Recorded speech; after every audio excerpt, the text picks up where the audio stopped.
semua agama memahami bahwa kita hak dermo nglakoni itu ya. Tapi kalau kita diikuti leluhur, kita sadar bahwa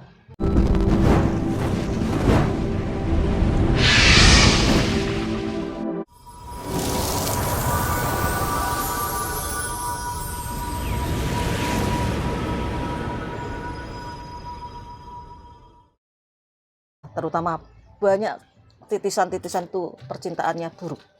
Bahkan kadang-kadang sudah tidak mau. Cantik-cantik. Orang-orang titisan itu cantik-cantik dan ganteng-ganteng, tapi untuk percintaannya mau nikah. Nggak mau nikah, percintaannya rumit. Dan itu bisa ditempuh dengan kita ketemu diri kita sendiri. Untuk maksudnya gimana tuh? Iya.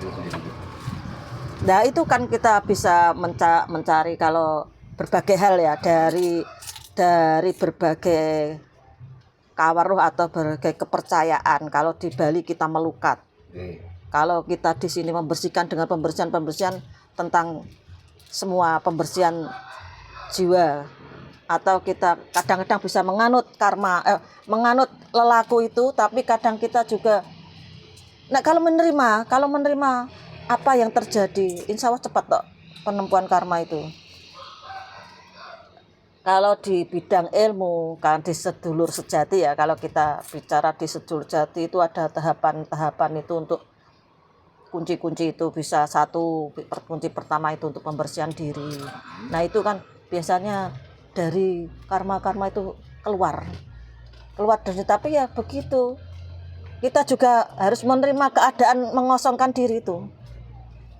Mengosongkan tentang biasanya aku ki roh kono dilindungi gini. Nah itu kita lepaskan semua.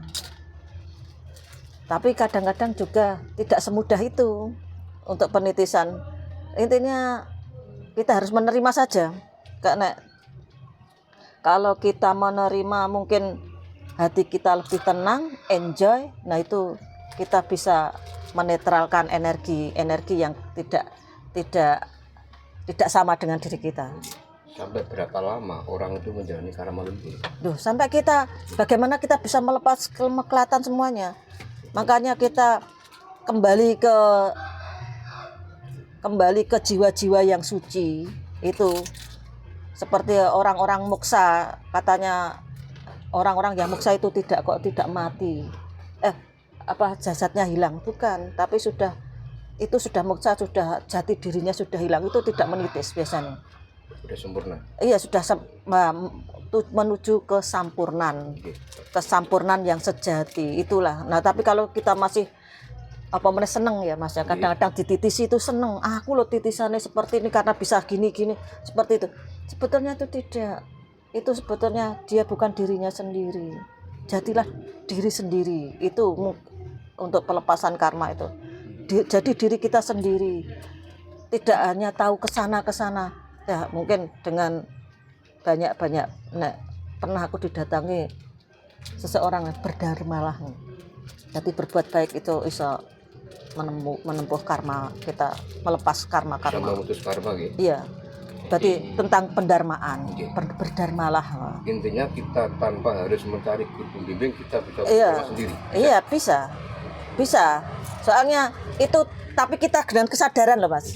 Kalau tanpa kesadaran kita itu titisan, ya tidak bisa, kita tetap hidupnya itu tidak tenang. Hanya keakuannya yang itu, keakuannya yang yang kuat. Jadi butuh kesadaran bahwa aku kok ngene ya, kok tidak seperti orang-orang, kena apa? Bukan bangga, aku dikai kelebihan gini. Bukan. Karena kadang-kadang kita ada suatu saat kita tidak diri kita sendiri. Itu ya banyak teman-teman spiritual yang ngomong-ngomong. Padahal cantik-cantik loh Mas, teman-teman saya itu yang spiritual. Tapi ya begitu. Banyak yang sendiri. Banyak yang ingin sendiri. Intinya kita harus menjadi diri kita sendiri, bukan orang lain, dan sadar.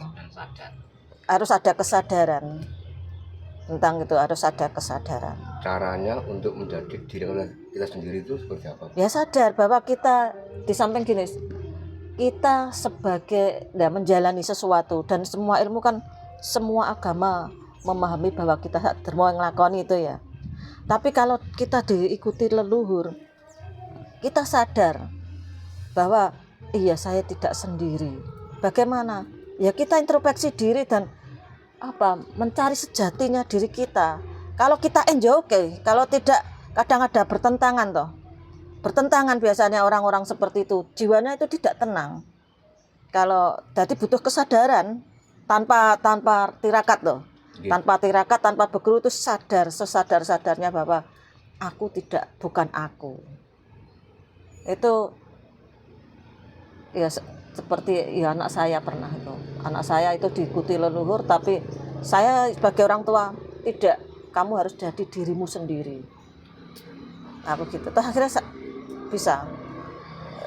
bisa tahu kemana-mana, bisa bahasa dengan orang makhluk-makhluk terus. Ketika seseorang diikuti leluhur, apa yang dirasakan? Banyak mas. Kita dari perjalanan kita berjalan itu seperti tidak diri kita sendiri. Kita pernah ke sana padahal tidak. Terus ada kelebihan yang tidak pernah kita bayangkan. Banyak penjagaan, banyak morat-marit, banyak kehancuran juga. Penemuan karma itu karena dulu itu tentang percintaan itu, bojone telu toh papat, kita sakit hati terus menyendiri. Banyak toh yang cerita-cerita di makam-makamnya itu banyak yang putri-putri itu melarikan diri itu untuk menenangkan diri. Banyak raja-raja juga tidak di kerajaannya melarikan diri di tempat-tempat yang feng shui-nya bagus. Feng shui-nya bagus, tempat yang nyaman untuk dirinya, untuk ketenangan batin itu bisa moksa. Untuk moksa itu ketenangan batinnya sendiri. Jadi kalau jiwanya kita tidak tahu, kalau kita tidak tahu ya, kita tidak tahu bahwa kita penempuar karma, kita sadar kenapa saya kok seperti ini. Jadi butuhlah tempat yang enjoy, kadang meditasi atau kita punya cara-cara sendiri untuk tenang batinnya dan happy untuk dirinya sendiri. Ciri-ciri orang yang bisa moksa itu orang yang kayak apa? Ya kita sudah moksa itu kan sudah lepas dari, bukan duniawi juga, tapi kita lepas dari pamannya. Saya jadi bupati gitu ya. Kita jadi bupati. Kita kalau itu karena ingin moksa itu sudah tidak menganggap bahwa kita punya apa-apa, punya derajat pangkat dan kita menyendiri dengan jiwa yang orang-orang biasa. Jadi termasuk orang-orang mulia. Kalau sudah bisa moksa. Ya mestinya iya Pak, sudah gini, orang moksa itu sudah tidak butuh pengakuan. Jadi tidak butuh diakui juga. Sudah sempurna berarti. Sudah sempurna. Bukan kok hilang tubuh jasadnya hilang, enggak. Seperti moksa itu kita sudah tidak jadi diri kita tapi jadi orang lain, tapi meninggalnya itu loh. Kita tidak butuh pengakuan untuk dibuatkan apa-apa. Biasanya seperti itu. Jadi menurut Bu Yanti orang moksa itu termasuk orang-orang yang sudah matinya sempurna dengan kehidupannya. Sekarang gini Bu ya. Iya. Orang mati kan kalau sudah moksa kan sempurna. Iya. Kenapa dari Nabi Adam tapi di atau ada makamnya tapi dia belum sempurna? Duh, itu kan makam toh Pak. Iya. Nah tapi kan jiwa-jiwanya itu kan moksa itu bukan kok itu ya. Kalau Nabi Adam kita ada makam-makamnya ya, ada ditulisi gitu tuh. Tapi sebetulnya kan tidak seperti itu orang moksa. Nah, gimana? Orang moksa itu bahkan tidak ada jejaknya. Kita meninggal di gunjal nanti enggak tahu. Tapi sebetulnya juga zaman sekarang kan tetap turun-turunannya kan ingin itu, tapi jiwanya itu sudah lepas dari gimana dia. Pemahaman orang moksa itu kan mati tanpa jejak kan, tanpa jejak. Enggak ada bekas, enggak ada makam kan gitu kan. Itu kan sebagai orang sempurna gitu. Berarti kenapa kok ada makam Nabi Adam sampai Nabi Muhammad? Nah, berarti dia kan juga enggak sempurna, kalau ada makamnya. Nah itu masalah agama Mas. Aku nggak mau berbicara dengan agama seperti itu. Nanti tambahiku ini kan Muksa itu kan orang Jawa, bukan gitu. Muksa itu orang Jawa, bukan banyak loh. Itu di daerah saya itu sekarang ya di makam-makam itu disehkan. Nah, itu aku sudah bicara sama itu Mas Pak, aku gak wani Mbak untuk mengubah. Dah kiai kenapa tidak kok harus seh aku ngono. Iki urusane mbek wong akeh gak wani. Iku juru kuncinya.